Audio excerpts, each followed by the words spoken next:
Halo teman-teman, kembali lagi di Bar Bincang. Yeay! Setelah Emang ada di skrip ya? Tepuk tangan gitu ya? setelah sekian lama hiatus, akhirnya. Tapi kamera lagi on point nggak nih, Kak Dias nih? Nampak nggak? Setelah lama hiatus karena keterlibatan banyak pihak, disusupi banyak pihak. Yep. Kita kembali dengan episode ke-10. 8, Pangkat 9. 2.0 lah. Kayak ibu kota. Hari ini kita banyak membahas sekali yang kita belum bisa catch up di episode-episode sebelumnya. Kang, kok ada? Kenapa? Oke, ada Kak. penampakan baru nih. Nah, kali ini teman baru kita nih. Oh, teman baru ya? Teman baru. Dikasih sajen kita ya untuk menemani kita ngobrol di episode berbincang kali ini. Yes. Sebenarnya sahabat lama gitu, cuma baru dibawa ke tongkrongan aja ya. Baru dapat kesempatan Iya. untuk gabung di kita nih. Oke. Batavia Whiskey, thank you Batavia sudah Whiskey, membersamai Bang. kita Oke. untuk episode ini.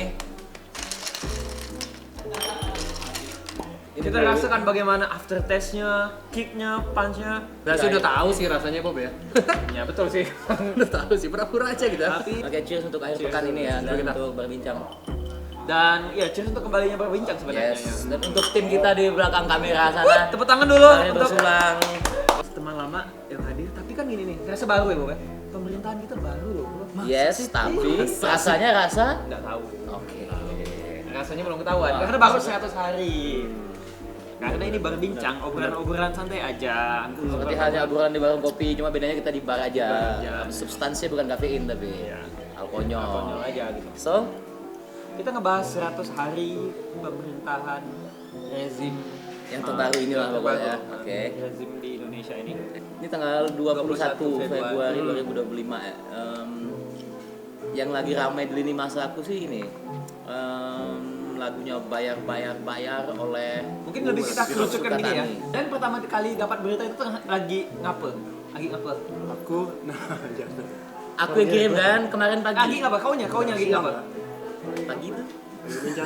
Lagi main catur online. Bapak komplek. Bapak kompleks nih, bagus lah catur online, dewasa. Ya kan aku kirim ini kan, kirim DM Instagram kan. Aku kirim ke kau juga enggak ada. Iya. Kirim ke Acep juga, ke Dudung juga, beberapa teman-teman ke Eja juga. Aku pikir tuh Itu pas mereka klarifikasi kan, videonya kan. Iya. Nah, kau tahunya dari kapan? pas kau kirim, aku baru bangun. Berarti serentak kita nih pas dikirim itu ya. Kayaknya sumbernya kau sih emang. Kamu dari mana emang? Aku dapat dari biasa aja jaring networking underground lah. Nah tapi kaget iya. Tapi bahwasannya Shock nggak? Enggak ya, Kalau aku pribadi shock bahwasannya nggak? kita sudah terbiasa dengan hal seperti ini terjadi kan gitu. Apalagi sebenarnya di rezim Orde Baru itu kan ini udah sering terjadi sebenarnya kan, cuma kan Namanya istilahnya bredel. nah, dengan rezim yang hanya berganti muka dengan hanya tahun yang lebih baru tapi bentuknya masih sama, jadi ini bukan hal yang sangat mengejutkan. Cuma tuh yang amat aku sayangkan tuh adalah ketika kita katanya kan menuju Indonesia emas ya friend ya. Dengan kita menuju Indonesia emas, tulang punggung Indonesia emas itu adalah apa? Adalah surplus demografi pemuda kan. Yep. Manusia-manusia muda itu menjadi demografinya lebih banyak dari Terutama di orang-orang 2028 2030 Ya. kita surplus bonus demografi yang besar banget. yang mana Penjelasannya apa tuh? Jelasin. yang mana Bonus em, demografi mungkin. apa Bonus demografi. bahwasannya jumlah apa namanya jumlah individu produktif, jumlah masyarakat yang muda itu lebih banyak gitu loh. Jadi penyerapan tenaga kerja lebih banyak.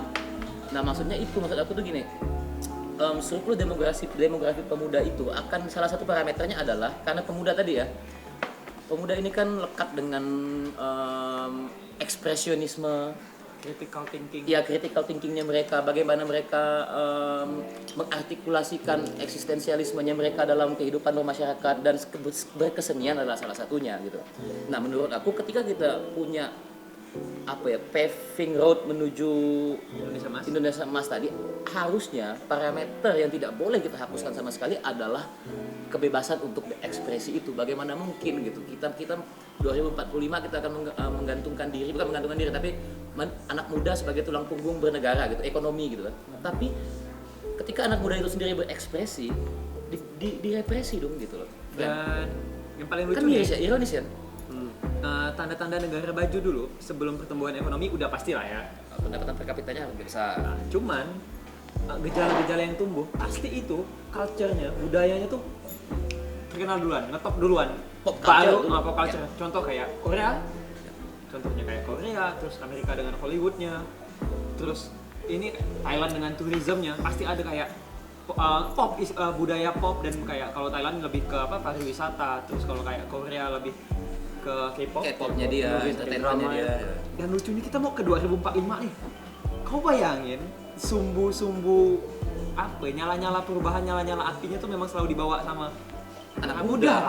Nggak mungkin kan? kita nggak macam bapak-bapak gitu apa Ya. segala. Nggak mungkin kan? Tiba-tiba pemerintahan hari ini merepresi, anjir itu karya seni bro. Apapun itu bentuknya apa segala.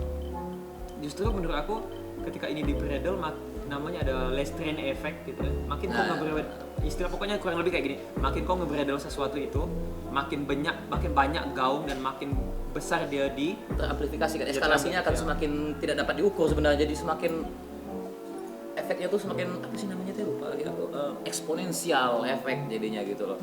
Karena yang lucu apa? Kita kalau bisa kita bikin salah, jangan kan kita secara kawan ya, kita secara manajerial ya. Itu sama Jadalin sama Kak Tom. Kalau bikin salah sekali 2 kali, kita minta maaf dan belajar kan. Berpelukan dan introspeksi. Sama pemerintah udah melarang kemarin yang pameran lukisan. Kan nama ininya artisnya Nah, siapa? Google dulu, ya. Itu yang di Galeri Nasional Jakarta itu ya. Tunggu. Justru sebenarnya kalau nggak dilarang, gaungnya tidak sebesar kemarin gitu. Makin dilarang. Makin dilarang, makin dia kayak jadi belajar ya. dari kesalahan yang mereka lakukan. Dan sekarang, wow, itu benar-benar diliput sama media-media luar, media-media asing meliput. Pameran oleh Yos Suprapto. Ya sudah,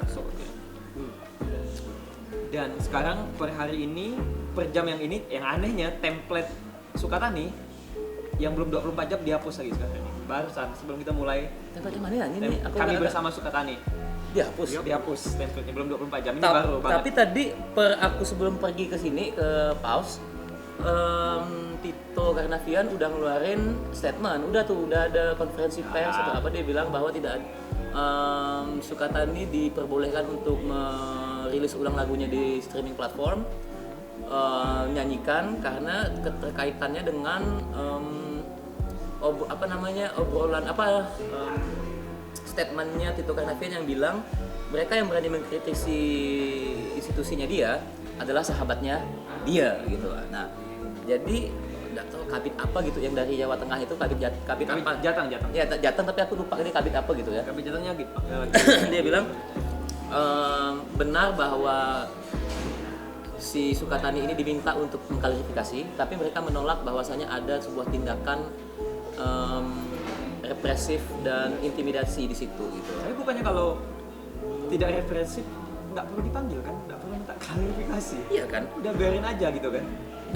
Makanya harusnya kan sebenarnya gini ya, poinnya adalah sebuah karya seni itu either dia untuk kita berefleksi atau untuk menggali lagi hal-hal yang sudah kayak teman-teman beberapa kan membuat karya seni untuk mengkaji ulang nilai-nilai historisnya gitu. Misal kayak teman-teman gitu di Balantuman gitu ya, dia mengkaji mengkaji ulang kebudayaan sudah kita tinggalkan. Itu kan artinya ada unsur-unsur kontemplatif untuk kita melihat jejak-jejak sosiologis kita dan antropologis kita sebagai suku bangsa Nusantara gitu ya. Nah, menurut aku tidak ada bedanya dengan Sukatani sebenarnya. Itu kan sebenarnya dia kayak memberikan refleksi, mirror reflection aja. Dan keresahan tumbuh di zaman itu aja sih. Dan kenapa Saban Sukatani itu manggung ada banyak sekali orang yang ikut kor masal, artinya kan itu kan menjadi keresahan yang sama kan, banyak orang yang merasakan keresahan yang sama dengan apa yang dirasakan oleh Sukatani itu sendiri gitu. Nah, menurut aku sebuah instansi itu tidak boleh menurut aku ya di ranah demokrasi, karena kebebasan berpendapat itu merupakan sebuah dialektika yang harus kita bangun terus untuk sebagai penyempurnaan proses kita berdemokrasi gitu. Iya dong, harusnya aku ini takut mau nyebutin Dan dijamin negara kan? Ya itu dijamin negara kan. Either institusi undang-undang. itu berterima kasih dengan kritik tersebut, atau tidak perlu nggak perlu klarifikasi sama sekali, tapi mereka berbenah kan institusinya gitu. Menurut aku yakin kita ngomong kayak gini banyak kok teman-teman kita yang nonton ini pasti akan bersepakat sama kita bahwa ada banyak sekali institusi di pemerintahan kita yang benar-benar perlu dikritik dan perlu berbenah gitu loh. Dan tapi aneh kenapa saat ini tuh semuanya jadi kayak anti kritik gitu loh, kayak aku ngobrol di sini, first of all, aku setuju sama makan siang bergizi ya. Program itu menurut aku program bagus, harus disupport. Tapi Ya walaupun menurut aku tuh harusnya tidak langsung dilakukan di Jawa, justru di daerah terluar kayak daerah tertinggal banget tuh. terutama di wilayah-wilayah kepulauan menurutku. Kayak yang Indonesia Timur. Ya. Kalau di Kalimantan Barat tuh lakukanlah di Serimbu, lakukanlah di Kapuasulu, Sintang bagian mana, Bengkayang yang Sanggauledo. Tapi kau terhadap pemberdelan ini gimana opini kamu? Opini gue gimana aja terhadap apa yang terjadi dengan lagunya Sukatani tadi? Kembali ke Sukatani, kembali ke makan gratis nih. Sukatani dulu. Tadi itu Dia salah. instrumen Kalau software. ADHD-nya Kak Oke, Boga. oke. Aku kan karena dipusingin sama ada hal sesuatu ya di ekonomi, jadi aku sekilas sih lihat Sukatani. Jadi kalau tidak adanya intimidasi katanya tadi kayak gitu ya, kok mereka rela untuk buka ID-nya ya? Kalau menurutku ya, kenapa harus kayak gitu? Oh, apa namanya ngebuka identitas ada mereka ya. kita dapat ini nggak, Bu? Gitu loh. Itu Widih ini apa ini, friend? Oh, kalau dibilang tidak ada intimidasi kok mereka rela gitu untuk buka ID-nya, identitasnya kan, soalnya kan anonimitasnya mereka gitu. nah sekitarnya kan kalau aku lihat kan, Ini Akang ya, bagus banget opini Akang. lo iya dong, tepuk tangan buat aku. Kita sampai lupa ngasih tahu bahwa ya Sukatani itu anonimus. Iya itu. Ya semuanya pakai ini, pakai topeng kan. Bagus. Pakai Ini sih, topeng, Kang. ya, Lebih Bang. tajam bang, bisa bedah kok lebih tajam. Oh, iya, jadi kalau karena bagiku Sukatani itu underground ya. Ya. Nah, dia pergerakan juga tapi underground ya. Side stream lah dia. Karena aku dulu aku Agas tuh pernah main di underground juga ya. Jadi kayak kerasa kalau misalnya kita punya apa bukan kayak misalnya kita misalnya kita harus menutupi identitas kita sebagai bukan gimmick juga sih, sebagai apa ya? Ya memang kita pengen kayak gitu ya. Siapapun enggak boleh gitu, yang siapapun atau apa ya, atau karena apa gitu enggak sampai harus lepas identitas kita gitu. Oke, yang bingung mungkin contoh sederhananya gini. Slipknot yang kalian nggak pernah lihat Sesajen kembali. Satu lagi mukanya, sesajen. Yang ngucapin tiba-tiba makasih. Corey Taylor dipaksa buka topeng. Personal Slipknot, semuanya harus bikin klarifikasi soal gitu. Itu yang kenapa Sukatani itu lumayan apa ya? Lumayan bisa kayak semua orang mempertanyakan, "Damn, masa sih nggak diintimidasi?" Gitu ya, menurut Kang kan? Dan juga ya dia kan manggung sana sini ya, orang juga ini kan, Sukatani ini pasti kayak gini nih, pasti bertopeng ya, pasti nutupin ini ya. Kok sekali kena ini dia langsung buka kan? Iya, kan jadi ada pertanyaan. Dan aku paling sedih tuh apalah, wow, ada guru, Bu. Satunya guru, Bu. Oh iya. Oh iya si vokalis ya, karena itu tadi mau dipecat bahas. bener. Dipecat dan intimidasinya sampai ke sekolah. Sekolah, dan pemecatannya itu ternyata sudah terjadi sebelum mereka dituntut untuk melakukan klarifikasi ini ternyata. Jadi si vokalisnya itu udah ini berdasarkan info dari orang Purbalingga sana lah ya, yang aku dapatkan gitu ya, bahwasannya memang Tempo doang ya. Memang bocor halus doang nih yang punya info A1. Nah, katanya memang udah beberapa lama sebelum kejadian ini terjadi, si vokalisnya itu sudah diberhentikan dari pekerjaannya gitu loh. Oh iya. Iya, dan menurut itu valid kok. kalau udah sampai kayak gini kan berarti kan ini pelanggaran HAM enggak gitu. Sampai penunjuk kan katanya mau 2045. Makanya Indonesia ini yang emas. bikin aku aneh. Selalu banyak Yang bikin SDM kita emas kan guru. Masa kita mecat guru gara-gara dan masalah ternyata ini? vokalisnya juga guru ngaji apa guru TPA gitu. Kalau itu aku udah. Ya, dari pasti situ dia dia selain dia guru SD. dia guru sekolah dasar juga, dan dia ternyata aktif juga di kegiatan mengajar Al-Qur'an atau apa gitu untuk anak-anak Guru adalah pekerjaan yang SD. paling mulia. Ya, makanya gue dan sedih kan gitu.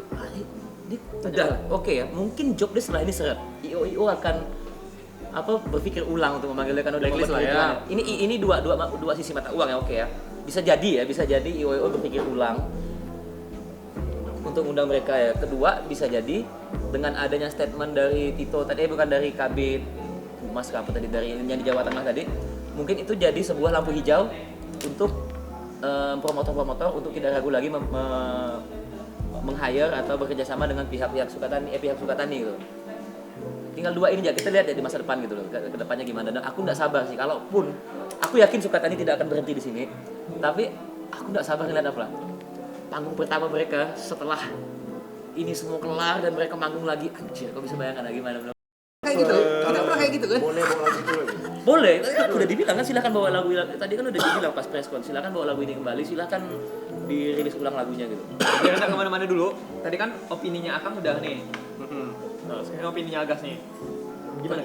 Tentang Sukatani tadi, tentang apa yang terjadi sama Sukatani. Aneh. Jadi menurut lo gimana nih? Anehnya siapa Gus? Atau mungkin harapan gitu ya kayak saya? Ya aneh lah, tiba-tiba langsung klarifikasi tidak ada apa-apa. Apa? Sebenarnya ada yang salah nggak sih dengan lagu itu? Wah, anjing jawaban pertanyaan gue nih jawabannya nih aduh susah. Karena kan sebenarnya lagu itu kan ditunjukin untuk yang polisi nggak bener. Nah, Mungkin bukan yang semua oknum, polisi. Iya, oknum. bahkan Oknum. Sukatani nggak bilang oknum gitu kan. Iya. Secara pribadi aku banyak kok punya teman polisi yang bagus, baik. Iya kan 1001 masih ada Ya, kan? aku punya juga teman-teman dari Polri yang teman aku dari kecil gitu sampai sekarang masih kontek-kontekan ya. Yang baik kan dibikinkan lagu Sama Slang. Oh gitu. Nah, Kamu betul tangan betul. sih kalau Mas Slang. Makanya itulah indahnya kesenian kan. Di situ indahnya kesenian karena kesenian itu punya banyak POV, friend. Punya banyak perspektif, benar ya sih. Slang kan udah bikin Udah polisi yang baik hati, hati. kan? Nah, Udah. gilirannya Sukatani. Kita cheers dulu, kita belum Mereka cheers. punya POV yang berbeda.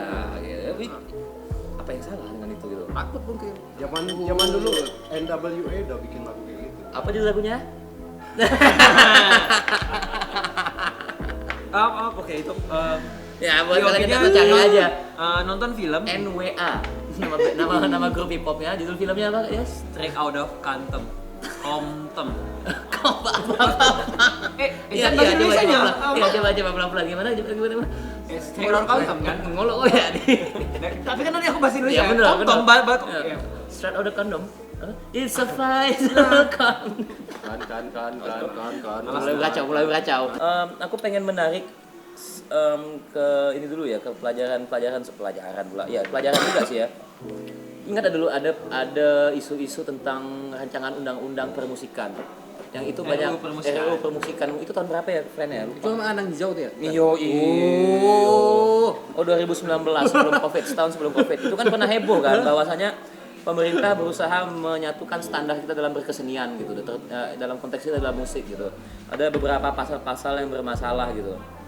Nah, pasal karet itu salah satunya adalah seorang musisi dilarang menciptakan lagu yang menista, melecehkan, menodai dan memprovokasi. Itu kan multitafsir. Ya, multitafsir dan implementatif gitu ya.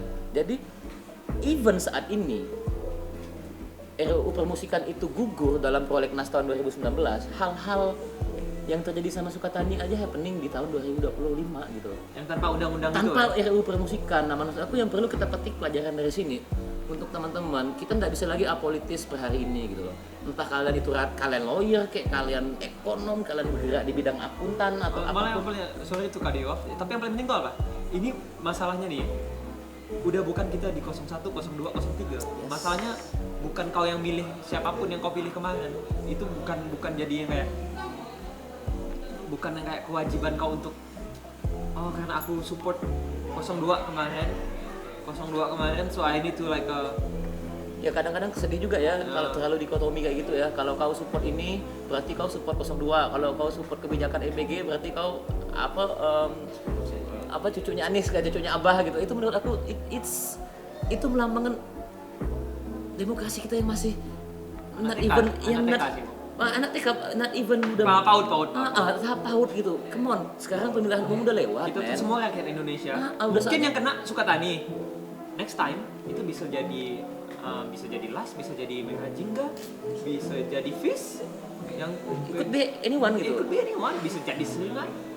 Menurut aku pemberedelan itu bukan cara untuk merespon kesenian menurut aku ya, dan merespon karya-karya jurnalistik juga, karya-karya literasi, bukan pemberedelan sebenarnya. Menurut aku outlet yang paling baik adalah, yang paling aku bingungkan tuh gini ya, ketika kita mengkritik pemerintah atau mengkritik institusi, kita tuh dianggap mereka sebagai musuh gitu loh. Padahal itu adalah bentuk kecintaan kita sama Negara Berarti peduli dong. Iya, kita kan peduli, tapi nggak tahu cara pandang mereka tuh terlalu dikotomis gitu loh. Ketika kita mengkritik, artinya dia musuh kita gitu. Itu sih yang sangat mengganggu pikiran aku gitu. Harusnya kan kayak kita main bola, friend, kayak kita main bola kan. Aku gelandang, kau striker gitu kan. Aku udah kasih kau passing bagus. Aku bilang, friend, harusnya kau gini. Tadi tuh pas aku nangkap passing aku, kau harusnya nggak langsung syuting gitu kan. Kau kasih striker sebelahnya gitu kan. Abis itu kau nyambung omongan aku, oh iya gak gini. Itu kan sebenarnya demokrasi yang standar di kalangan kita. Dan menurut aku harusnya institusi itu atau pemerintah itu bisa berdialektika seperti itu. Bisa. Knows. Itu yang sangat aku sayangkan yang terjadi saat ini gitu. Belum lagi cara berkomunikasi beberapa elit kita itu patut dipertanyakan juga gitu kan. Seperti apa? Aku banyak sih. Ya, udah lah ya yang itu. Tapi kita fokus di karena berkeseniannya dulu. Mungkin itu kita sisain untuk episode selanjutnya gitu ya. So, konklusinya bagaimana? Kalau menurut aku, kalau misalnya lembaga atau institusi tersebut bakal melakukan hal seperti ini lagi dan lagi, it's a time bomb waktu untuk semuanya, bukan cuma seniman, dan menurut aku rakyat juga bakal marah. Kita pernah we've been there done that gitu, abang-abang kita, om-om kita, bagaimana kesenian melahirkan kantata takwa, kesenian melahirkan Sebut nama itu. ya misalnya nama aku Bento ya, Ya, kalau yang nggak ngerti kantata takwa tuh ya Silahkan kulik aja lah kan gitu kan. Apa yang terjadi di justru era menurut aku semakin dilarang semakin besar api perlawanan itu gitu. Jangan mikir orang semakin takut. No. Makanya cara menghadapi kebebasan berekspresi itu nggak kayak gini. Dibiarin aja. Dan yang paling aku sedih tuh gini. Wow, kita ini bentar lagi 75 tahun loh ya. Agustus ini 75 tahun. 75 ya? 75. 75 tahun dan bagaimana kalau kita harus deal-dealan masalah seperti kebebasan berpendapat kayak di 98 selama rezim Orba itu kan aneh gitu, kayak demokrasi dan kalau bahasa Gen Z itu trust issue sama pemerintah tuh ya gitu-gitu doang gitu. Bahkan seiring berjalannya waktu trust issue itu semakin membesar kan. Ya. Jurang kepercayaan itu semakin tinggi kan, Itu semakin kayak dalam. kalau bahasa Gen Z itu kayak pemerintah tuh punya posesif sama rakyat sendiri. Masa ngobrol ini apa nggak boleh ya? Nggak boleh, es batunya nggak boleh dua, selokinya harus itu lah, pemerintah kayak gitu ibaratnya. Oh, gitu. Jahat kan? Jahat. Iya kan nggak boleh, katanya negara demokrasi. Kecuali otoritarian kita.